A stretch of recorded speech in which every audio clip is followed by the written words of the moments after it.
Picture this. You're driving on a busy highway. Ahead, an 18-wheeler swerves and you notice the driver looks confused. Why? Because he can't read the road signs in English or even understand a police officer's command if he gets pulled over. And yet, that driver still holds a valid commercial license. How does someone who can't read or understand English get certified to control vehicles that weigh tons and share the road with us every single day?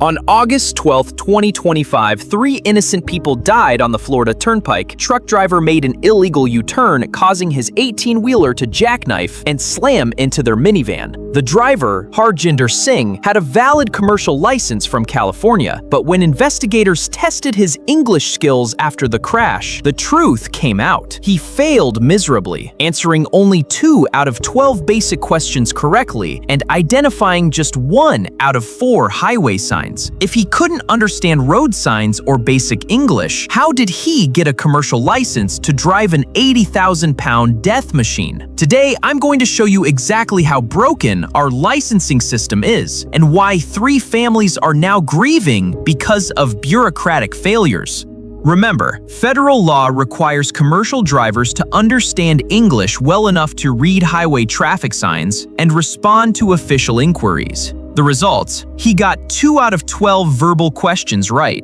He could identify only 1 out of 4 basic highway signs. This man couldn't understand the most basic road safety information, yet he had a legal commercial driver's license. But it gets worse. Just 3 weeks before this deadly crash, Singh was pulled over in New Mexico for speeding. By law, officers were supposed to test his English proficiency during that stop, but they didn't. If they had, those 3 people might still be alive today.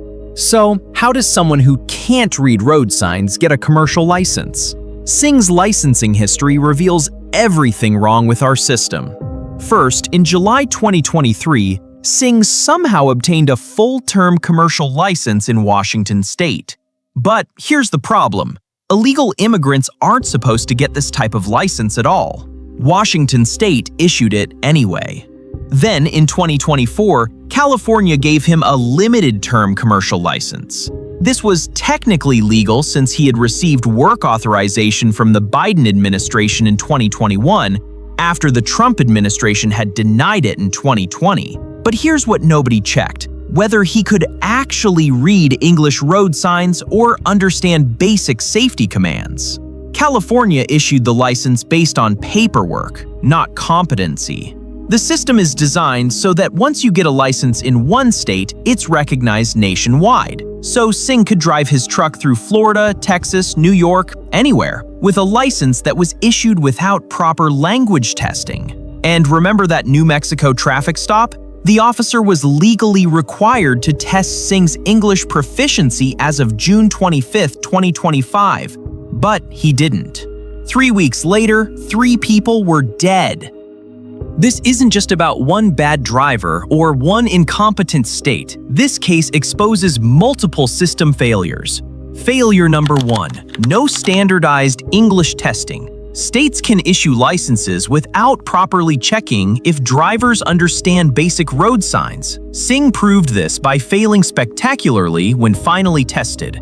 Failure number 2, license reciprocity without verification. Once you get a license in one state, every other state accepts it without retesting your qualifications.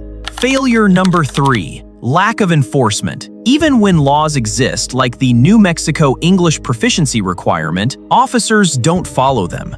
Failure number 4, political games over public safety. After this crash, California Governor Newsom's office and federal officials got into a Twitter fight about who was responsible, while 3 families planned funerals. The truth is, everyone failed. The federal government failed to create consistent standards. States failed to properly test drivers. Law enforcement failed to enforce existing rules. And 3 innocent people paid the ultimate price. This case perfectly illustrates what I've been saying about our commercial licensing system. We have federal laws that sound strict but aren't consistently enforced. We have state-by-state variations that create dangerous loopholes, and we have political considerations that sometimes override safety. Singh's case shows how easy it is for an unqualified driver to slip through the cracks. He failed basic English tests so badly, it's almost comical. Except